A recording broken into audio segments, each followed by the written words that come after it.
Episode की शुरुआत में चांदनी रात दिखाया जाएगा जो कि बहुत ही खूबसूरत रात होती है। लेकिन यहाँ कुछ गुंडे हमारी फीमेल लीड यानी जिंकी और यहाँ पे उसके बेबी को बाहर फेंक देती है मार के, जहाँ जीनी अंदर होती है बोरा के पैक और वो जैसे तैसे करके बाहर आती है और बच्चा काफ़ी रो रहा होता है, जहाँ कहती है बेबी बस थोड़ा देर और ये सीन यहीं पे कट होती है। सीन शिफ्ट होती है 4 साल के बाद, जहाँ जीनी एक बहुत ही ब्यूटीफुल लेडी में बनकर आई है और काफ़ी स्ट्रॉन्ग, जिसके पास एक बेबी भी है जिसका नाम लोलो होता है। यहाँ पे वो वापस चाइना आई हुई है।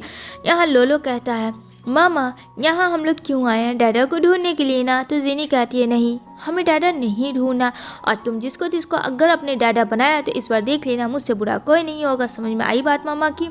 जा लोलो कहता हाँ मुझे समझ में आ गई मम्मा, इतना शांत होकर भी बोल सकती हो, चिल्लाओ मत मेरे ऊपर। जहाँ वो बोलती है मैं अपने बेटी को ढूंढने आई हूँ यानी तुम्हारे भाई को। जहाँ लोलो कहता है मुझे वॉशरूम आया, वो दौड़ के जाता है, जहाँ एक बच्चे से वो टकरा जाता है और दोनों लोग धड़ाम से गिर जाते हैं। जहाँ दोनों बच्चे आपस में एक दूसरे को देखते हैं, जहाँ दोनों सेम होते हैं और यहाँ पे दोनों वॉशरूम कर रहे होता है। जहाँ लोलो कहता है हो सकता है ये मेरा खोया हुआ भाई हो। वो झांक कर बार बार जोजो को देख रहा होता है। जोजो कहता है तुम्हें शर्म नहीं आता है, तुम ऐसे क्यों देख रहे हो? जहाँ लोलो कहता है कि तुम मेरे खोए हुए भाई हो। जोजो कहता हाँ वैसे हम दोनों सेम हैं। ये दोनों बच्चे डिसाइड कर लेते हैं कि वो अपने मॉम डैड को मिलाएंगे, क्योंकि यहाँ लोलो ने सुना होता है कि उसके डैड इसी जगह है। अब यहाँ पे दोनों बच्चे आपस में एक दूसरे की जगह ले लेते हैं। यहाँ जीनी कहती है अरे तुम यहाँ क्या कर रहे हो, चलो चलो जल्दी चलो, हम लोग अपने भाई को ढूंढने आए हैं ना, और तुम्हें मैं अच्छा सा खाना भी खिलाऊंगी। दूसरी तरफ लोलो को दिखाया जाएगा जहाँ उसके डैड यानी फैंग ढूंढ रहा होता है। यहाँ बोलता है लोलो ओहो ये रहा मेरा बदमाश डैडी, अच्छा तो इसने मेरी मामा के साथ चीटिंग किया था। जहाँ उसका असिस्टेंट कहता है अरे भाई तुम कहाँ चले जाते हो, बार बार भाग जाते हो, कितने तुम्हारे डैड परेशान हो गए थे। अब यहाँ पे लोलो घर आता है अपने डैड के साथ, जहाँ पीपी को दिखाया जाएगा और यहाँ पे वो बोलती है खा लो तुम खाना कुछ, कहता तुम दूर रहो, तुम मेरी मामा नहीं हो, मेरी मामा मर चुकी है। जहाँ पीपी कहती है तुम्हें किसने कहा, कहता मुझे सब पता है, मैं बहुत छोटा बच्चा नहीं हूँ और तुमने मेरी मामा को मारा है। यहाँ पे वो डायरेक्ट बच्चा पीपी पे इल्ज़ाम लगा देता है, जहाँ बोलता है डैडा ये बुरी आंट को यहाँ से निकालो, ये बिल्कुल भी अच्छी नहीं है और ये 1 नंबर की झूठी है, इसने मेरी मामा को मार डाला।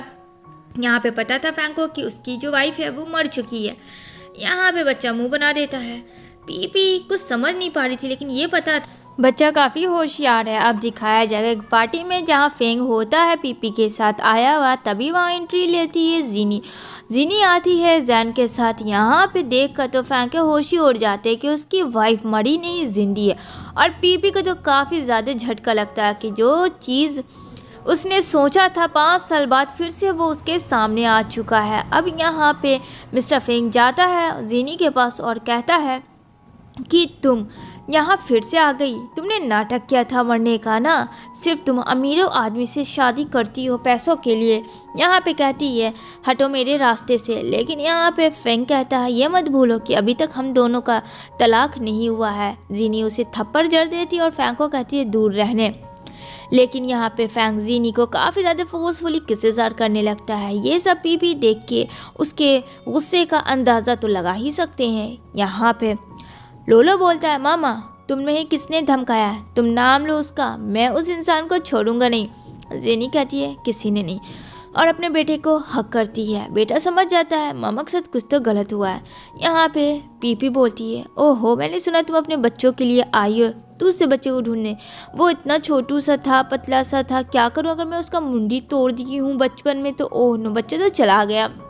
यहाँ लोलो जो लोग देखते हैं कि उसकी मामा का जो वो लोकेशन है वो गलत डायरेक्शन में बता रहा है, जहाँ समझ जाता है कि मामा कुछ तो मुसीबत में है। अब यहाँ पे पीपी ने जीनी को किडनैप कर लिया होता है और जीनी को उसके ऊपर ऑयल छीट देती है जिसकी वजह से वो मर जाएगी। लेकिन वहाँ पे लोलो जो आ जाते हैं और यहाँ पे 2 बॉडीगार्ड भी लाते हैं साथ में। बच्चे सच में काफ़ी ज़्यादा इंटेलिजेंट है। यहाँ पे मिस्टर फेंग को भी बोले के आते हैं।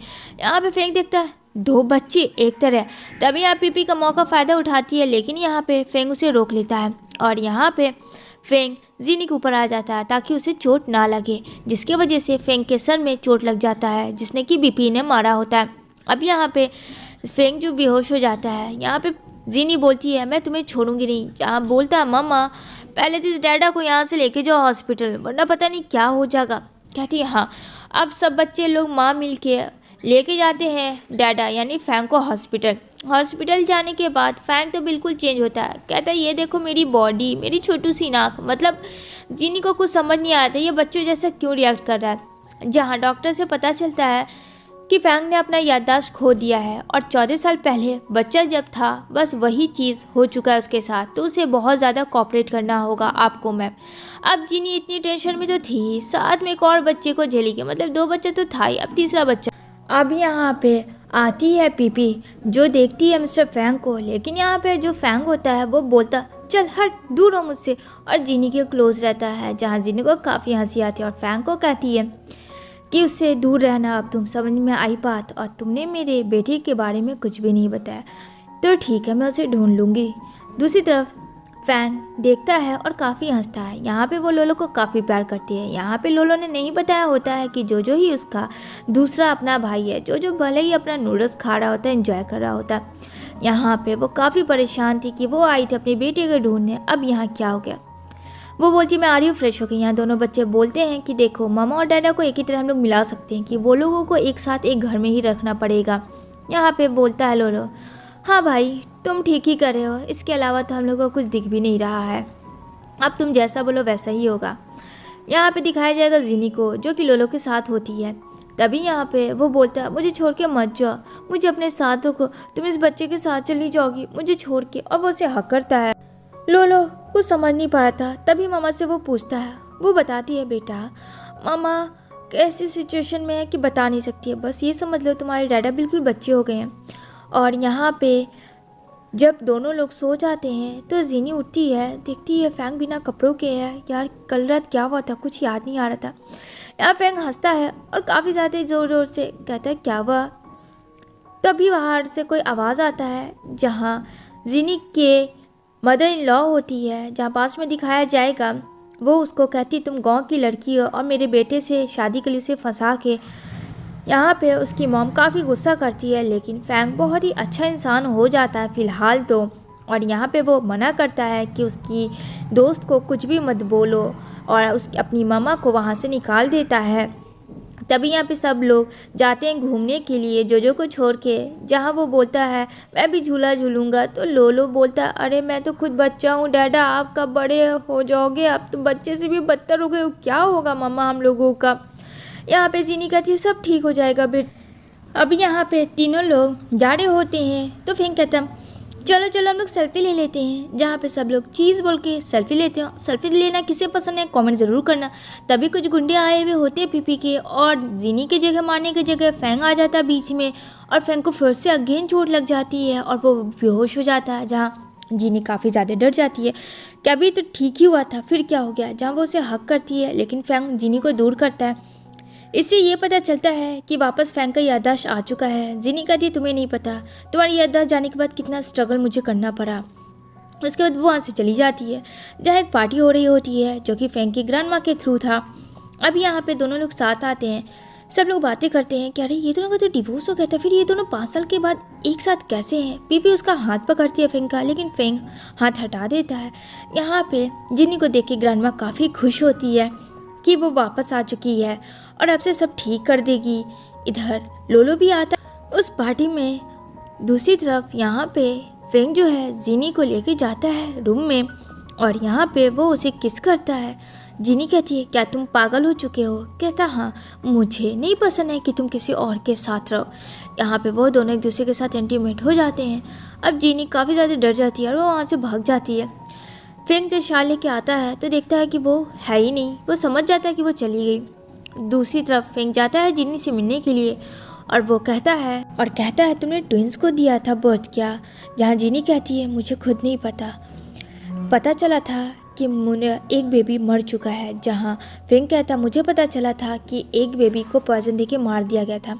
यहाँ पे दोनों काफ़ी ज़्यादा ड्रिंक करते हैं, अपने पास्ट को याद करके तकलीफ़ों में, और साथ में रोमांस भी करते हैं। इस तरीके से दोनों इंटीमेट हो जाते हैं, जहाँ जिनी का सारा ड्रेस ख़राब हो जाता है और काफ़ी चिक चिक के रोने लगती है कि तुमने मेरा ड्रेस ख़राब कर दिया। जहाँ फेंग कहता अच्छा ठीक है, काम डाउन, मैं तुम्हारा ड्रेस अभी मंगवा देता हूँ। जहाँ वो अपने असिस्टेंट को बुलाता है और कहता है कि कुछ ड्रेस मैम के लिए ले आओ, जब तक मैम बाथटब में ही बैठी रहेगी। तभी यहाँ पे जिनी आती है और यहाँ पे लोलो कहता है मामा पूरी रात आप कहाँ थी। जहाँ वो बोलता है मुझे तो सब पता, पक्का मामा डैडा के साथ थी। जहाँ कहती मुझे कुछ काम था, इस वजह से मैं वहाँ थी बेटा, और कोई बात नहीं है।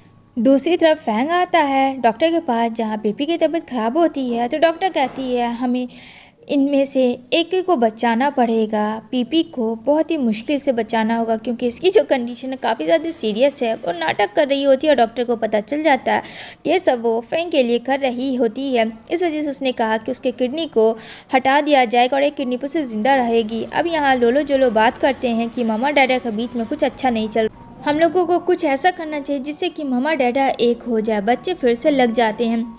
इधर जो है फेंग की तबीयत ख़राब होती है, क्योंकि उसको हाथ में प्रॉब्लम था, जो 5 साल पहले एक्सीडेंट हुआ था, जिसके वजह से उसे चेस्ट में पेन होता है। यहाँ पे उसे काफ़ी कोल्ड लगती है। जहाँ जीनी आती है उसको काफ़ी अच्छे से केयर करती है, और जीनी भी एक डॉक्टर है फ्रेंड।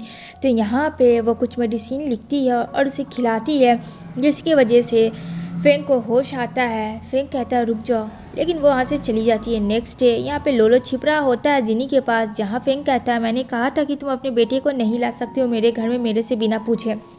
जहाँ कहती है जिनी कि मैं इसे अकेला नहीं छोड़ सकती थी। तभी बच्चा सामने आता है और यहाँ पे वो कहता है कि मैं कुछ भी बदमाशी नहीं करूँगा। यहाँ पे फेंग को एक सेकंड के लिए ऐसा लगता है कि ये मेरे बेटा जोजो की तरह है, बट वो इग्नोर करता है। जोजो किडनैप हो जाता है, जो कि पीपी ने किया होता है, और वो उसे मारने वाली होती है, लेकिन उसकी माँ उसे रोक लेती है और कहती नहीं ऐसा मत करना, ऐसा करोगी तो तुम पकड़ी जाओगी और तुम्हें फांसी की सज़ा हो जाएगी। यहाँ पे फ़ोन आता है कि जोजो किडनैप हो चुका है, मतलब फैंग का बेटा। अब लोलो को लगता है क्या मेरा भाई किडनैप हो गया, ओह नो, अब क्या करें। यहाँ पे जीनी सही समय पे अपने छोटे बेटे, जिसको नहीं पता लेकिन उसे वो बचा लेती है, और यहाँ पे कहती तुम ठीक तो हो ना। यहाँ पे फैंग को भी ये पता चलता है। जब फैंग आता है घर तो देखता है जीनी और जोजो सो रहे हैं। यहाँ पे पीपी अपनी माँ के साथ आती है सॉरी बोलने के लिए, जहाँ वो फैंग उसे निकाल देता है घर से। इधर उसकी माँ दोनों बच्चों का ले रही होती है वीडियो। उसकी माँ को पता चल जाता है कि ये दोनों ट्विंस हैं। दूसरी तरफ जैन, जो उसका फ्रेंड होता है जिनी का, उसकी तबीयत बहुत ख़राब होती है, तो वो उसे देखने आती है। लेकिन यहाँ पे फैंग को लगता है उसके साथ वो कुछ गलत कर रही है, जिसकी वजह से वो दोनों एक दूसरे के मारपीट में बदल जाते हैं। यहाँ पे जीनी गुस्सा करती है और कहती है ये मेरा फ्रेंड था और कुछ नहीं। तभी जो दौड़ के आता है और कहता मामा जल्दी चलो, डैडा का तबीयत बहुत ख़राब है, वो मर जाएंगे। जल्दी से जाती है जीनी, फिर से उसे अटैक आता है, जहाँ पे असिस्टेंट कहता है तुमने बहुत ही अच्छा काम किया कि तुमने जीनी को बुला लिया, डैड बच जाएंगे, डोंट वरी, टेंशन मत लो, कुछ भी नहीं होगा डैड को। यहाँ जिनी जो है एक इंजेक्शन लाती है बाहर से, जिसकी वजह से उसका ट्रीटमेंट सही हो रहा था फैंग का, और धीरे धीरे उसको कोल्ड की जो बीमारी थी वो ख़त्म हो रही थी। यहाँ पे लोलो और जोजो एक दूसरे को मुंह देखते हैं कि अब मामा डैडा को एक रूम में कैसे बंद किया जाए। तो वो लोग पटाखा रख देते हैं, जिसके वजह से काफ़ी ज़्यादा धुआं होता है और वो रूम स्मोकी हो जाता है। इन लोगों को काफ़ी ज़्यादा गर्मी लगने लगती है, जो कि दोनों अंदर बैठे हुए थे, और दोनों एक दूसरे के साथ इंटीमेट हो जाते हैं। जहाँ जीनी और फैंग धीरे धीरे करीब आ रहे होते हैं एक दूसरे के, और अपने पास्ट को याद करते हैं। फ़िलहाल तो अभी कुछ भी नहीं पता चला है, ना तो लोलो के बारे में और ना जोजो के बारे में। दोनों फ़िलहाल अपनी लाइफ जी रहे होते हैं, लेकिन जीनी को कहीं ना कहीं डर था कि वो अपने दूसरे बेटे को खो ना दे। पता नहीं उसका दूसरा बेटा कहाँ है, आखिर पीपी ने ऐसा क्या किया। पीपी ने कहा था कि उसे वो मार दी है, जिसकी वजह से जीनी काफ़ी इमोशनल हो जाती है। लेकिन यहाँ फैंग उसे संभालता है, लेकिन यहाँ पे जीनी भी वो सच्चाई नहीं बताती है। यहाँ पे फिर से जैन आता है जब जीनी के पास, तो यहाँ पे मारपीट होती है। तो बोलता है जोजो डैडा फिर से मामा के लिए तुमने लड़ाई कर ली, ओफो ये कब तक चलेगा, एक काम करो ना, क्यों नहीं मामा को घर ले आते हो, कम से कम मामा साथ तो रहेगी ना, तुम्हारे सामने भी रहेगी। इधर दिखाया जाएगा जीनी को। जीनी कहती है अभी तो मैंने तुम्हारा रात में दूसरा ड्रेस देखा था, तुमने इतनी सुबह ड्रेस चेंज कैसे कर लिया। अब तो यहाँ पे दोनों बच्चे आपस में बदली हो चुके थे, दोनों अपने अपने घर जा चुके थे। यहाँ पे उन दोनों को कुछ समझ नहीं आता। इधर उसका असिस्टेंट भी देखता है कि लोलो का कपड़ा कैसे चेंज हो गया। दूसरी तरफ जब जीनी मैनेजर से डिस्कशन करती है तो मैनेजर उसको कहता है कि मैं तुम्हें मार दूंगा। फैंग को सारी प्रॉपर्टी देने कहता है, लेकिन फैंग पुलिस के साथ आ जाता है और यहाँ पे जीनी को वो बचा लेता है और कहता है कुछ नहीं होगा, सब ठीक है। यहाँ पे वो आती है फिर से पीपी। यहाँ पे बोलता है फैंग, हटो यहाँ से, मैं नहीं चाहता हूँ कि अब हमारी फैमिली में किसी की भी बुरी नज़र लगे। बहुत ही मुश्किल से अभी सब ठीक हुआ है। लेकिन फ्रेंड, पीपी इतनी आसान से मानने वालों में से कहाँ थी। वो जीनी को ऊपर के टेरेस पे लाती है और कहती है ये लो चाकू और खुद मरो। तभी यहाँ फैंग आता है और फैंग कहता है ऐसा नहीं होगा। तो कहती है अगर ऐसा नहीं होगा तो मैं दोनों बच्चों को तुम्हें मार दूंगी। क्या तुम्हें पता है तुम दोनों के बच्चे तुम्हारे पास ही थे, जो कि तुम्हारे अपने बच्चे, और तुमने आज तक जाना नहीं, तुम्हें लगा कि तुम्हारा बच्चा मर गया। यहाँ पे झूठ नाटक करता है फैंग कि मैं तुमसे शादी करूँगा पीपी, और अपने बॉडीगार्ड से उसे पकड़ा देता है। यहाँ दोनों बच्चे सेफ होते हैं और काफ़ी खुश होते हैं। यहाँ इन सबको पता चल जाता है कि मम्मी डैडी कौन किसके हैं। अब यहाँ पे बच्चे कहते हैं डैडा को प्रपोज करने, नहीं तो बहुत देर हो जाएगा। जहाँ फैंग जीनी को प्रपोज कर देता है और कहता है क्या तुम मुझसे शादी करोगे। जीनी भी हाँ कर देती है और इसी के साथ ये मूवी यहीं पे एंड होती है। इसका नेक्स्ट पार्ट चाहिए तो मुझे कमेंट करके आप लोग ज़रूर बताना। Thanks for watching my video.